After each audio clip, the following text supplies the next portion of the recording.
सांस्कृतिक विकासको महाअभियानमा हातेमालोसँगै कलाकार घुम्न जाउँ, नेपाली मौलिक कला संस्कृतिमा रमाउँ भन्ने मुख्य नाराका साथ यही चैत्र 28 गतेदेखि वैशाख 3 गतेसम्म कलाकार सिन्धुलीको आयोजनामा राष्ट्रिय कला महोत्सव सञ्चालन हुन लागिरहेको हुँदा आदरणीय आमा बुबा दाजुभाइ तथा दिदीबहिनीहरूमा कलाकार अवलोकन सँगसँगै उक्त महोत्सवमा सहभागी हुनको लागि हार्दिक निमन्त्रणा गर्दछु। स्थान सिन्धुली कलाघर, कमलाबाई नगरपालिका 3 चपौली।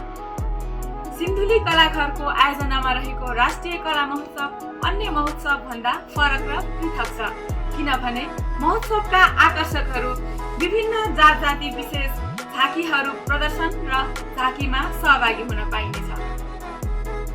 पुरस्कार सहित नेपाली परम्परागत रैथाने खेलहरू सञ्चालन गरिनेछ।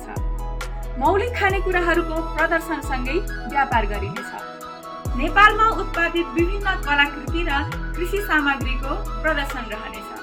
ख्यातिप्राप्त कलाकारहरूको बेजोड सांस्कृतिक प्रस्तुति रहनेछ। साहित्यिक सृजना वाचनसँगै चित्रकला प्रतियोगिता रहनेछ। जिल्ला स्तरीय लोक नृत्य र लोकदोहोरी प्रतियोगिता हुनेछ। कलादान महाअभियान कार्यक्रमसँगै कलाकार स्थापना कालदेखि हालसम्म सहयोग गर्नुहुने कलाकार र सहयोगी दाताहरूलाई सम्मान कार्यक्रम राखिनेछ।